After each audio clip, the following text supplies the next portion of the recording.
Assalamualaikum warahmatullahi wabarakatuh.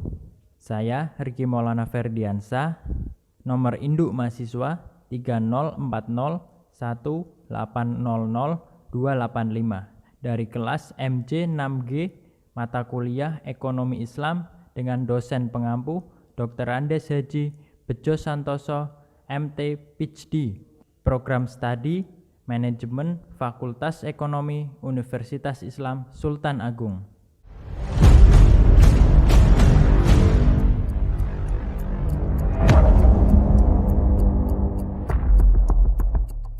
Assalamualaikum warahmatullahi wabarakatuh. Kembali lagi bersama saya Riki Maulana Ferdiansyah dari Fakultas Ekonomi Universitas Islam Sultan Agung. Di sini saya akan menyampaikan materi tentang ajaran wakaf dalam Islam. Poin yang pertama ada definisi wakaf. Wakaf secara etimologi adalah al-habs, yang artinya menahan. Wakaf merupakan kata yang berbentuk masdar jerun dari ungkapan wa'fu al-sya'i yang pada dasarnya berarti menahan sesuatu. Dengan demikian, pengertian wakaf secara bahasa adalah menyerahkan tanah untuk orang-orang miskin untuk ditahan. Diartikan sebagai berikut. Demikian karena barang milik itu dipegang dan ditahan orang lain, seperti menahan hewan ternak, tanah, dan segala sesuatunya. Definisi wakaf menurut ahli fikih adalah sebagai berikut. Yang pertama, ada Hanafiyah yang mengartikan wakaf sebagai menahan materi benda al-ain milik wakif dan menyedekahkan atau mewakafkan manfaatnya kepada siapapun yang ingin untuk tujuan kebajikan. Yang kedua, ada Malikiyah yang berpendapat tentang wakaf, yaitu menjadikan manfaat suatu harta yang dimiliki walaupun pemiliknya dengan secara sewa untuk diberikan kepada orang-orang yang berhak dengan satu akad sikot dalam jangka waktu tertentu sesuai dengan keinginan wakif. Yang ketiga, ada Syafi'iyah yang mengartikan wakaf dengan menahan harta yang biasa memberikan manfaat serta kekal materi bendanya al-ain dengan cara memutuskan hak pengolahannya yang dimiliki oleh wakif untuk diserahkan kepada nazir yang dibolehkan secara syariah. Yang keempat, ada Hanabilah yang mendefinisikan wakaf dengan bahasa sederhana, yaitu menahan harta, tanah, dan menyedekahkan manfaat yang dihasilkan. Poin selanjutnya ada wakaf menurut Al-Quran dan hadis. Secara umum tidak terdapat Al-Quran yang menerangkan konsep wakaf secara konkret tekstual. Wakaf termasuk infak fisabilillah. Maka dasar yang digunakan para ulama dalam menerangkan konsep wakaf ini didasarkan pada keumuman ayat-ayat Al-Quran yang menjelaskan tentang infak fisabilillah. Di antaranya ada surah Al-Baqarah ayat 261 yang berbunyi, Bismillahirrahmanirrahim. Masalul ladina yunfikuna amwalahum fi sabilillahi kamasali habbatin ambatat sab'a sanabila fi kulli subnalatin mi'atun habbah wallahu yudha'ifu liman yasha wallahu wasi'un alim. Yang artinya, perumpamaan nafkah yang dikeluarkan oleh orang-orang yang menafkahkan hartanya di jalan Allah adalah serupa dengan sebutir benih yang menumbuhkan 7 bulir. Pada setiap bulir 100 biji, Allah melipat gandakan ganjarannya bagi siapapun yang Dia kehendaki, dan Allah Maha luas karunia-Nya, lagi Maha mengetahui. Ayat selanjutnya ada surah Al-Baqarah ayat 262 yang berbunyi, Bismillahirrahmanirrahim. Alladzina yunfikuna amwalahum fi sabilillahi tsumma la yutbi'una ma anfaqu mannaw wala adallahum ajruhum inda rabbihim wala khaufun 'alaihim wala hum yahzanun. Yang artinya, orang-orang yang menafkahkan hartanya di jalan Allah, kemudian mereka tidak mengiringi apa yang dinafkahkan dengan menyebut-nyebut pemberiannya dan tidak menyakiti perasaan si penerima, mereka memperoleh pahala di sisi Tuhan mereka. Tidak ada kekhawatiran terhadap mereka dan tidak pula mereka bersedih hati. Surah Al-Baqarah ayat 262. Dan selanjutnya juga ada surah Al-Baqarah ayat 267 yang berbunyi, Bismillahirrahmanirrahim. Ya ayyuhalladzina amanu anfiqu min thayyibati ma kasabtum wa mimma akhrajna lakum minal ard wa la tayammamul khabitha minhu tunfiquna wa lastum bi'akhidhihi illa an tumidu fihi wa'lamu annallaha ghaniyyun hamid, yang artinya, hai orang-orang yang beriman, nafkahkanlah di jalan Allah sebagai dari hasil usahamu yang baik-baik dan sebagaimana dari apa yang kami keluarkan dari bumi untuk kamu, dan janganlah kamu memilih yang buruk-buruk lalu kamu nafkahkan daripadanya, padahal kamu tidak sendiri tidak mau mengambilnya, melainkan dengan memicingkan mata terhadapnya, dan ketahuilah bahwa Allah Maha Kaya lagi Maha Terpuji. Surah Al-Baqarah ayat 267. Yang selanjutnya ada hadis tentang hal ini dari Abdullah bin Umar bahwa sesungguhnya Umar bin Khattab radhiyallahu anhu mendatangi Nabi Shallallahu alaihi wasallam pada waktu itu. Umar baru saja memperoleh 100 kafling tanah Khaybar yang terkenal suburnya. Maka Umar berkata, saya telah memiliki harta yang tidak pernah saya miliki sebelumnya, dan saya benar-benar ingin mendekatkan diri kepada Allah Subhanahu wa Ta'ala melalui harta ini. Maka Rasulullah Shallallahu Alaihi Wasallam bersabda, tahanlah asal harta tersebut dan alirkan manfaatnya. Hadis riwayat Al-Bukhari, Muslim, Al-Tirmidzi, dan Al-Nasa'i. Ayat-ayat tersebut di atas menjelaskan tentang anjuran untuk menginfakkan harta yang diperoleh untuk mendapatkan pahala dan kebaikan. Di samping itu, ayat 261 surah Al-Baqarah telah menyebutkan pahala yang berlipat ganda yang akan diperoleh orang yang menginfakkan hartanya di jalan Allah. Di antara hadis yang menjadi dasar dalil wakaf adalah hadis yang menceritakan tentang kisah Umar bin Khattab radhiyallahu anhu tentang memperoleh tanah di Khaybar. Setelah ia meminta petunjuk Nabi tentang tanah tersebut, Nabi menganjurkan untuk menahan asal tanah dan menyedekahkan hasilnya sebagaimana yang disebut dalam hadis dari Abdullah bin Umar bahwa sesungguhnya Umar bin Khattab mendatangi Nabi Shallallahu alaihi wasallam pada waktu itu. Umar baru saja memperoleh 100 kafling tanah Khaybar yang terkenal suburnya. Maka Umar berkata, saya telah memiliki harta yang tidak pernah saya miliki sebelumnya, dan saya benar-benar ingin mendekatkan diri kepada Allah Subhanahu wa Ta'ala melalui harta ini. Maka Rasulullah Shallallahu alaihi wasallam bersabda, tahanlah asal harta tersebut dan alirkan manfaatnya. Hadis riwayat Al-Bukhari, Muslim, Al-Tirmidzi, dan Al-Nasa'i. Selain dasar dari Al-Quran dan hadis di atas, para ulama sepakat ijma menerima wakaf sebagai satu amal jariyah yang disyariatkan dalam Islam. Tidak ada yang dapat menafkahkan dan menolak amalan wakaf dalam Islam, karena wakaf telah menjadi amalan yang senantiasa dijalankan dan diamalkan oleh para sahabat Nabi dan kaum muslimin sejak masa awal Islam hingga sekarang. Yang poin selanjutnya yaitu ada wakaf perspektif hukum positif. Dalam konteks negara Indonesia, praktik wakaf sudah dilaksanakan oleh masyarakat muslim Indonesia sejak sebelum merdeka. Pemerintah Indonesia pun telah menetapkan undang-undang khusus yang mengatur tentang perwakafan di Indonesia, yaitu Undang-Undang Nomor 41 Tahun 2004 tentang wakaf. Berdasarkan prinsip syariah pada pasal 29 ayat 2 berbunyi, bank dapat bertindak sebagai lembaga baitul mal, yaitu menerima dana yang berasal dari zakat, infak, sodako, infak hibah, atau dana sosial lainnya, dan menyalurkan kepada yang berhak dalam bentuk santunan atau pinjaman kebajikan. Port Al-Hasan, SK Direktorat BI nomor 32/36/KEP DIR tentang bank perkreditan rakyat berdasarkan prinsip syariah pasal 28 yang berbunyi, BPRS dapat bertindak sebagai lembaga baitul mal, yaitu menerima dana yang berasal dari zakat, infak, sodako, wakaf, hibah, atau dana sosial lainnya, dan menyalurkan kepada yang berhak dalam bentuk santunan atau pinjaman kebajikan. Poin selanjutnya yaitu ada syarat dan rukun wakaf dalam konteks fikih Indonesia.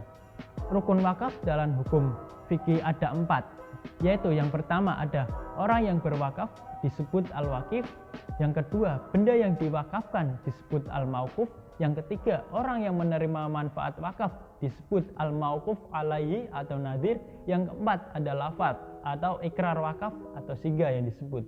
Sedangkan dalam UU Wakaf pasal 6 yang menerima fikih Indonesia, sedangkan dalam Undang-Undang Wakaf pasal 6 yang merupakan fikih Indonesia telah diundangkan. Selain 4 rukun tersebut, wakaf dilaksanakan dengan memenuhi 6 unsur, yaitu 4 unsur tersebut ditambah dengan 2 unsur lainnya, yaitu peruntukan harta benda wakaf dan jangka waktu wakaf. Akif meliputi perseorangan, organisasi, maupun badan hukum. Wakif perseorangan dapat melakukan wakaf apabila memenuhi syarat. Yang pertama, orang dewasa. Yang kedua, berakal sehat.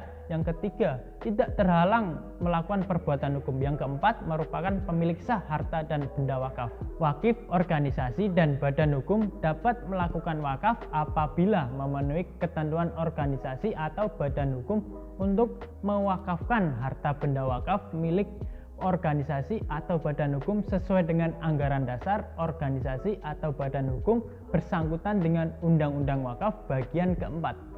Adapun pihak nazir bisa dilakukan oleh perseorangan, organisasi ataupun badan hukum. Syarat nazir bagi perseorangan yaitu yang pertama ada warga negara Indonesia, beragama Islam, amanah, mampu secara jasmani dan rohani, dan tidak terhalang melakukan perbuatan hukum. Sedangkan organisasi atau badan hukum yang bisa menjadi nazir harus memenuhi persyaratan sebagai berikut. Yang pertama ada pengurus organisasi atau badan hukum yang bersangkutan memenuhi persyaratan nazir perseorangan sebagaimana tersebut di atas. Yang kedua yaitu organisasi atau badan hukum itu bergerak di bidang sosial, pendidikan, kemasyarakatan ataupun keagamaan Islam. Yang ketiga ada badan hukum itu terbentuk sesuai dengan peraturan perundang-undangan yang berlaku di Indonesia. Selanjutnya ada tugas nazir adalah sebagai berikut: melakukan pengadministrasian harta benda wakaf, pengolahan dan mengembangkan harta benda wakaf sesuai dengan tujuan, fungsi dan peruntukannya, mengawasi dan melindungi harta benda wakaf, melaporkan pelaksanaan tugas kepada Badan Wakaf Indonesia.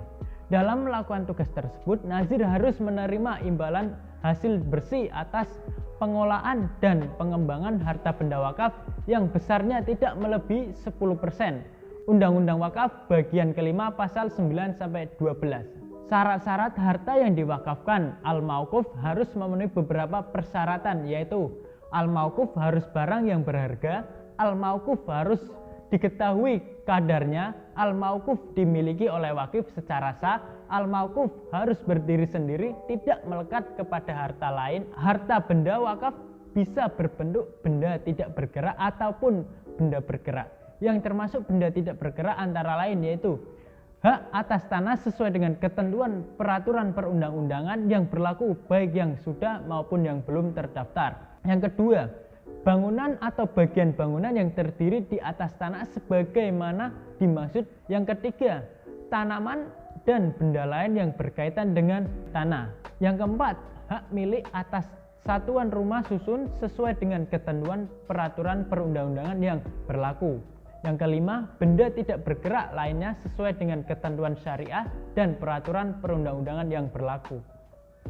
Selanjutnya yaitu sedangkan apa yang dimaksud dengan benda bergerak adalah harta benda yang tidak bisa habis karena dikonsumsi, antara lain ada uang, logam mulia, surat berharga, kendaraan, hak atas kekayaan intelektual, hak sewa, benda bergerak lainnya sesuai dengan ketentuan syariah dan peraturan perundang-undangan yang berlaku. Undang-Undang Wakaf bagian ke-6 pasal 15-16. Selanjutnya yaitu ada syarat-syarat sigoh berkaitan dengan ikrar wakaf, yaitu harus memuat nama dan identitas wakif, nama dan identitas nazir, keterangan harta benda wakaf dan diperuntukkan harta benda wakaf, serta jangka waktu wakaf.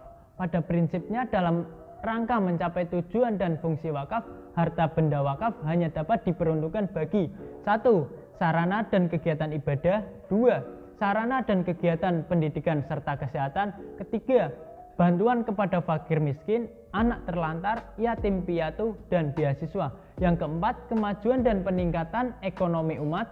Yang kelima, kemajuan kesejahteraan umum lainnya yang tidak bertentangan dengan syariah dan peraturan perundang-undangan. Berdasarkan paparan tersebut, pemanfaatan harta benda wakaf bisa digunakan untuk tujuan ibadah seperti membangun masjid, panti asuhan, pondok pesantren, bahkan bisa juga digunakan untuk pusat perbelanjaan yang untungnya nanti digunakan untuk beasiswa anak yang kurang mampu, layanan kesehatan gratis untuk meningkatkan kesejahteraan masyarakat. Poin selanjutnya yaitu ada sejarah dan perkembangan wakaf di Indonesia. Perilaku sejenis wakaf telah dikenal umat manusia sebelum Islam datang. Mereka yang memiliki kepedulian serta perhatian terhadap kelangsungan agamanya rela melepaskan sebagian tanahnya untuk menyumbangkan sebagian harta miliknya untuk kepentingan rumah peribadahan. Contoh yang paling nyata dari adanya praktik wakaf sebelum Islam adalah dibangunnya Al-Ka'bah, Al-Musyawarafah oleh Nabi Ibrahim alaihissalam. Hanya saja dalam perjalanan waktu Ka'bah pernah digunakan sebagai tempat penyembahan berhala, padahal sebelumnya adalah tempat beribadah kepada Allah Subhanahu wa taala. Surah Al-Kabisi ayat 14. Praktik wakaf telah dikenal sebelum Islam.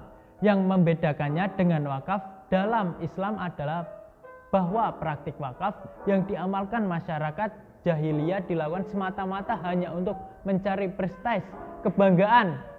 Sedangkan dalam Islam bertujuan untuk mencari ridho Allah Subhanahu wa taala dan sebagai sarana mendekatkan diri kepadanya. Dalam sejarah Islam, wakaf dikenal sejak masa Rasulullah Shallallahu alaihi wasallam karena wakaf disyariatkan pada tahun kedua Hijriah.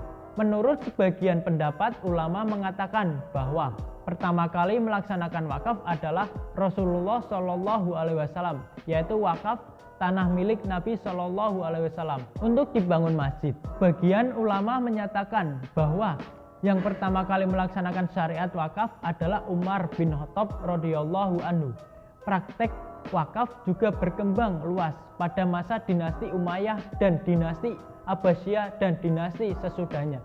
Banyak orang yang berduyun-duyun untuk melaksanakan wakaf, dan wakaf tidak hanya untuk orang-orang fakir dan miskin saja, tetapi wakaf menjadi modal untuk membangun lembaga pendidikan, membangun perpustakaan, dan membayar gaji para stafnya, gaji para guru dan beasiswa untuk para siswa dan mahasiswa. Di Indonesia, kegiatan wakaf dikenal seiring dengan perkembangan dakwah Islam di Nusantara. Di samping melakukan dakwah Islam, para ulama juga sekaligus memperkenalkan ajaran wakaf.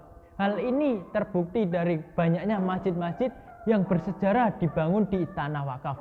Ajaran wakaf ini terus berkembang di bumi Nusantara, baik pada masa dakwah prakolonial, masa kolonial maupun pasca kolonial pada masa Indonesia merdeka. Hal ini terlihat dari kenyataan bahwa lembaga wakaf yang berasal dari agama Islam ini telah diterima diresepsi menjadi hukum adat bangsa Indonesia sendiri. Masa pemerintahan kolonial merupakan momentum kegiatan wakaf karena pada masa itu perkembangan organisasi keagamaan, sekolah, madrasah, pondok pesantren maupun masjid semuanya merupakan swadaya dan berdiri di atas tanah wakaf. Beberapa aturan telah dibuat oleh pemerintah terkait dengan mekanisme wakaf seperti PP nomor 28 tahun 1977 tentang perwakafan tanah milik. Akan tetapi PP ini hanya mengatur wakaf pertanahan saja. Ini berarti tak jauh beda dengan model wakaf pada periode awal. Identik dengan wakaf tanah dan kegunaannya pun terbatas pada kegiatan sosial keagamaan seperti masjid, kuburan, madrasah, dan lain-lain. Karena minimnya regulasi yang mengatur tentang perwakafan, maka tidaklah heran jika perkembangan wakaf di Indonesia mengalami stagnasi. Fatwa MUI tersebut kemudian diperkuat oleh hadirnya Undang-Undang Nomor 41/2004 tentang wakaf yang menyebut bahwa wakaf tidak hanya benda tidak bergerak, tetapi juga dapat berupa benda bergerak seperti uang, serta bahwa BWI yang berfungsi sebagai sentral nasir wakaf. Setelah melalui proses panjang, dengan demikian ternyata dalam perjalanan sejarahnya wakaf terus berkembang dan insya Allah akan terus berkembang bersama dengan laju perubahan zaman dengan berbagai inovasi-inovasi yang relevan dengan tetap mengedepankan dan perpadukan prinsip syariah. Kesimpulan dari saya mengenai wakaf yaitu wakaf secara bahasa adalah menyerahkan tanah untuk orang miskin untuk ditahan. Secara umum tidak terdapat ayat dalam Al-Quran yang menerangkan konsep wakaf secara konkret tekstual. Wakaf termasuk infak fisabilillah, maka dasar yang digunakan untuk para ulama dalam menerangkan konsep wakaf ini didasarkan pada keumuman ayat-ayat Al-Quran yang menjelaskan tentang infak fisabilillah. Terdapat beberapa ayat dalam hadis yang menjelaskan tentang anjuran untuk menginfakkan harta yang diperoleh untuk mendapatkan pahala dan kebaikan, termasuk hadis yang menceritakan tentang kisah Umar bin Khattab radhiyallahu anhu ketika memperoleh tanah di Khaybar. Selain dalam ajaran Islam, dalam konteks negara Indonesia, praktik wakaf juga dilaksanakan oleh masyarakat muslim di Indonesia sejak kemerdekaan pemerintahan Indonesia. Selain dalam ajaran Islam, dalam konteks negara Indonesia, praktik wakaf sudah dilaksanakan oleh masyarakat muslim Indonesia sejak sebelum kemerdekaan. Pemerintah Indonesia pun telah menetapkan undang-undang khusus yang mengatur tentang perwakafan di Indonesia, yaitu Undang-Undang Nomor 41 Tahun 2004 tentang wakaf. Walaupun dalam sejarah, wakaf telah dikenal sebelum Islam. Yang membedakan dengan wakaf dalam Islam adalah praktik wakaf yang diamalkan masyarakat jahiliyah dilakukan semata-mata hanya untuk mencari kebanggaan. Sedangkan dalam Islam bertujuan untuk mendapatkan ridho Allah sebagai sarana untuk mendekatkan diri kepadanya. Sebagai umat Islam, kita disarankan untuk melakukan wakaf apabila memiliki harta lebih. Hal ini jika dilakukan, kita akan mendapat pahala dari Allah Subhanahu wa Ta'ala. Selain itu, dengan berwakaf kita juga dapat menolong orang-orang yang kurang mampu.